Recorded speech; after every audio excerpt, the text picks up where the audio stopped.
I tweeted back. I wrote, "Officer, I'd like to report a joke." After processing the fact that someone called the police on me, believe it or not, this never happened to me in my life. This afternoon, she wrote, "You weren't joking. You hide your misogyny and your racism behind your jokes on ABC. A lovely thing to say. So I made a joke. I said, 'Where is Will Smith when you need him?' And breaking news, politician discovers humor, immediately tries to have it out." In a shocking turn of events, Marjorie Taylor Greene has officially declared war on laughter after Jimmy Kimmel dared to crack a joke at her expense. But here's the kicker. While MTG's busy playing victim, Kimmel's doubling down with more zingers than you can shake a gavel at. It's a battle of wits. And spoiler alert, the comedian's winning by a landslide. Stick around to see how a late-night host turned a temper tantrum into the best punchline of the year. All right, folks, gather around for the comedy showdown of the century. In one corner, we've got Jimmy Kimmel, the late-night jokester with a quick wit and a sharper tongue. In the other corner, Marjorie Taylor Greene, the politician who apparently left her sense of humor in her other pantsuit. So here's the scoop. Kimmel, doing what he does best, drops a zinger about MTG that's got more zing than a jalapeno margarita. He quips, "Where's Will Smith when you really need him?" Now, for those of you living under a rock, or maybe just trying to avoid the news cycle, that's a nod to the infamous Oscar slap. It's a joke, people. A lovely thing to say. So I made a joke. I said, "Where is Will Smith when you need him?" And now she's dialing 911 because she got made fun of. She's a snowflake and a sociopath at the same time. JOK. But apparently, somebody forgot to send MTG the memo. Instead of laughing it off, or, I don't know, ignoring it like a normal person, MTG goes full, "I want to speak to the manager" mode. She's not just mad, she's fuming like a cartoon character with steam coming out of her ears. You half expect her to start stamping her feet and turning red. But wait, it gets better. MTG doesn't just complain or tweet about it. No, that would be too simple. She goes nuclear. She actually files a police report. A police report? For a joke. What's next? Arresting clowns for assault with a deadly rubber chicken. Booking mimes for silent but deadly offenses.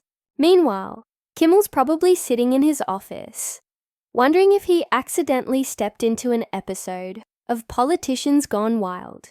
He's been making jokes about politicians for years. But this is next-level drama.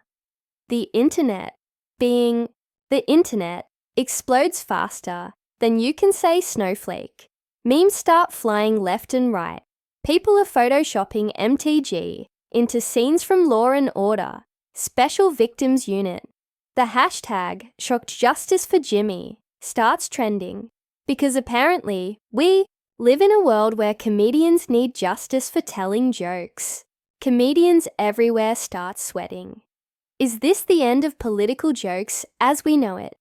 Will they have to start running their punchlines by a team of lawyers before going on air? Will late-night TV turn into nothing but cat videos and weather reports? But here's the thing.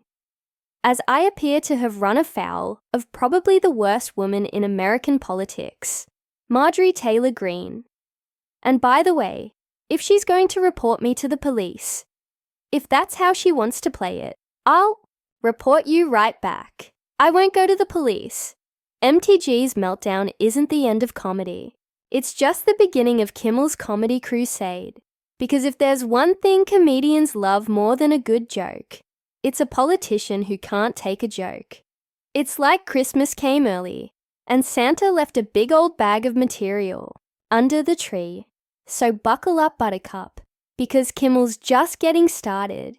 He's got more zingers lined up than a firing squad at a pun convention. And every time MTG throws a fit, she's just handing him more ammo. But before we dive into Kimmel's counterattack, Let's take a closer look at why this joke hit MTG's funny bone so hard. Is it because she can't take a joke? Or is there something deeper going on? Maybe she's just really concerned about workplace safety in the comedy industry. Or perhaps she's secretly a huge Will Smith fan and felt personally attacked. Who knows? But one thing's for sure, this comedy kerfuffle is far from over. The congressperson from the 14th District of Georgia is unhappy. She's specifically unhappy with me. She's had a tough couple of days, and she decided she was going to try to get some political mileage out of this. This is what she does. Instead of working, she tweets, "Ever wonder why MTG is so sensitive? Let's take a stroll down memory lane, shall we?" Turns out our favorite conspiracy-loving congresswoman has been cooking up some real doozies, long before Kimmel's joke sent her running to the police station. First up on MTG's greatest hits, Jewish space lasers. Yes, you heard that right. Yes, you heard that right. Green actually suggested that California wildfires were caused by space zappers, controlled by a wealthy Jewish family. Talk about a hot take. I guess Smokey the Bear was just too mainstream for her. Maybe she thought Yogi Bear was behind it all, stealing picnic baskets and setting forests ablaze. But wait, there's more. Remember when MTG compared mask mandates to the Holocaust. Because nothing says oppression like trying to keep people alive during a pandemic, right? It's like she thinks surgical masks are made from tiny concentration camps or something. Next thing you know, she'll be claiming hand sanitizer is a form of waterboarding. After she saw it, she tweeted, "ABC contacts my employer. This threat of violence against me by Jimmy Kimmel. Very rich that a person who did this in her campaign ad is suddenly whining about fantasies of violence.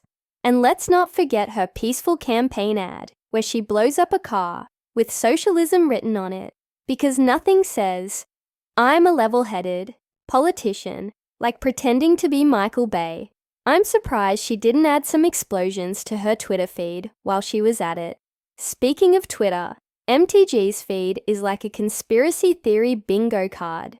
One day it's election fraud, next it's vaccines turning people into magnets. I'm starting to think her tinfoil hat might be a little too tight. Maybe that's why she's so cranky all the time. Poor circulation to the brain. But here's the kicker. MTG is also a fan of QAnon theories. You know, the folks who think lizard people run the government. And here, we thought it was just regular old corrupt humans. I guess that explains why she's always trying to drain the swamp. She's probably looking for scales under those suits. With all this material, comedians must think Christmas came early. It's like shooting fish in a barrel if the fish were wearing tinfoil hats and shouting about chemtrails. MTG is not just a politician. She's a walking, talking comedy piñata. Every time she opens her mouth, jokes fall out. So when Kimmel made his little quip, he wasn't punching down. He was barely even punching at all. It's more like he gently tapped a comedy geyser that was already ready to blow. And boy did it blow. A report has been filed with the Capitol. Police. She called the police and reported this. Not only did she call the police, but she called the same police she voted against, giving a congressional gold medal for defending our capital against the insurrection she helped incite. But here's the million-dollar question. Is MTG's outrage genuine? Or is she just trying to distract us from her own comedy goldmine of crazy comments? Is she playing 4D chess while we're stuck in checkers? Or is she just really bad at Connect? 4. Ladies and gentlemen, welcome to the great comedy crackdown of 2023. Our star player, Marjorie Taylor Greene, is on a mission to make America humorless again. First target, none other than late-night funny Jimmy Kimmel. Apparently, MTG thinks words hit harder than Will Smith now, because she's claiming Kimmel's joke was a threat of violence. Who knew punchlines could pack such a wallop? MTG has been tweeting faster than a teenager with unlimited data. It's like she's screaming into the void, "I'm calling the comedy cops." Meanwhile, actual lawmakers are scratching their heads, wondering if this is what they're supposed to be doing with their time. Maybe they should start policing knock-knock jokes next. The Capitol Police probably thought it was a prank call. Ma'am, we deal with real threats, not punchlines. Can you imagine being the officer who had to file that report? Suspect armed with dangerous wit. Approach with caution. I bet they're wishing they had a laugh track to lighten the mood. Free speech advocates are having a field day with this one. It's like that old saying, first they came for the comedians, and I did not speak out because I wasn't funny. But seriously, folks, treating jokes as threats can create a chilling effect on comedy and political discourse. Before you know it, comedians will be running their jokes past a team of lawyers before going on air. Is this pun too punishing? Could this knock-knock joke be considered breaking and entering? Social media has been having a blast with this whole debacle. MTG's face, photoshopped onto the "Can I speak to the manager?" haircut became an instant classic. It's like the internet collectively said, "Hold my meme, I got this." Misspelled, of course. Already inspiring fantasies of violence. Against me. How many new death threats will I get from your fans? The people she wanted to defund. It's amazing how quickly you can go from, "These liberals, you can't say anything anymore," to "What do you say? I'm calling the cops." But here's the kicker. Kimmel's not backing down. In fact, he's doubling down faster than a blackjack player with a hot hand. He quipped that if MTG was going to report him to the police, he'd report her to the Justice League. Because nothing says, "I'm taking this seriously," like bringing superheroes into the mix. Maybe Batman can investigate the case of the missing sense of humor. Experts in free speech law are rolling their eyes so hard they might strain something. They're saying political jokes, even if they're harsh or offensive, are protected speech under the First Amendment. So MTG's complaint is about as useful as a chocolate teapot in a sauna. But hey, at least she's keeping the lawyers entertained, right? The irony in all this, Kimmel's viewership actually went up after the incident. It's like MTG handed him a year's worth of material on a silver platter. Late night hosts are probably sending her thank you notes as we speak. "Dear MTG, thanks for the ratings boost. Keep the crazy coming. XOXO. Comedy Central. But here's the million-dollar question. Why are some politicians so scared of a good laugh? Is it because humor has a sneaky way of exposing truth? Or is it just that some folks can't take a joke without needing a safe space and a warm glass of milk? Maybe we should start a support group, Humorless Anonymous, for those who find laughter threatening. Well, folks, it looks like we've stumbled into the great comedy conundrum of our time.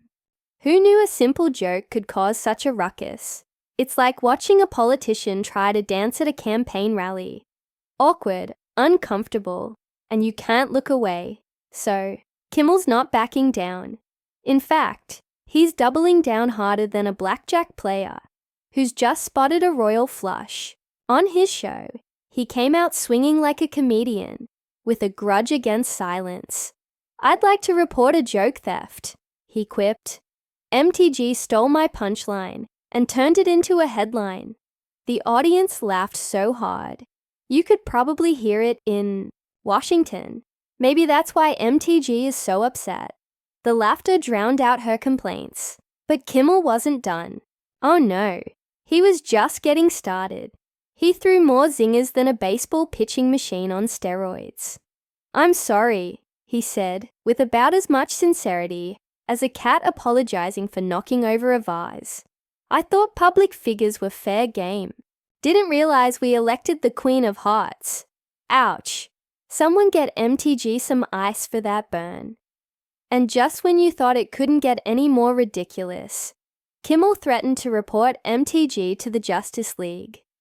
Because when politicians act like cartoon villains, sometimes you need superheroes. Maybe Batman can investigate the case of the missing sense of humor. Kimmel's not just defending himself, though.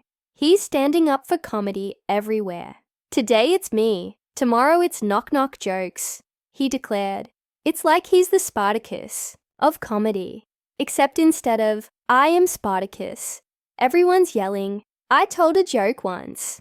The irony of the situation isn't lost on Kimmel. He pointed out that MTG, who said some pretty wild things herself, can't take a mild joke. It's like a bull complaining about the color red, or maybe more like a conspiracy theorist complaining about logic. Either way, it's a head-scratcher. I tweeted back, Officer, I'd like to report a joke. After processing the fact that someone called the police on me. Believe it or not, this never happened to me in my life. This afternoon, she wrote, you weren't joking. You hide your misogyny and your racism behind your jokes on ABC. Imagine being so sensitive that you call 911 when someone tells a joke about you. Kimmel said, comparing MTG's reaction to a rhino throwing a tantrum over a mosquito bite. The audience ate it up like it was comedy cake, proving once again that nothing's funnier than someone who can't take a joke trying to police humor. But Kimmel wasn't done roasting. He said MTG went full Karen mode, as if she was demanding to speak to the manager of comedy. Can you imagine that conversation? Excuse me, I'd like to complain about this joke. It's too funny, and it hurt my feelings. The best part, other comedians are rallying around Kimmel. It's like watching a comedy Avengers assemble. Comedians unite, form of a giant microphone, shape of a devastating punchline. In the end, Kimmel turned MTG's complaint into comedy gold, proving that laughter is the best defense against absurdity. It's like he's got a Midas touch, but instead of gold, everything he touches turns into a punchline. MTG tried to silence him, and instead, she gave him enough material to last until the next election. All right, buckle up, buttercups, because this comedy clash just got more explosive than Donnie's toupee in a hurricane. The verdict is in from the court of public opinion, and let me tell you, it's more one-sided than Trump's spray tan. Kimmel's joke might have been a light jab, but MTG's reaction, it's like she got hit by a comedy truck. Social media exploded faster than Trump's ego when someone mentions his huge hand.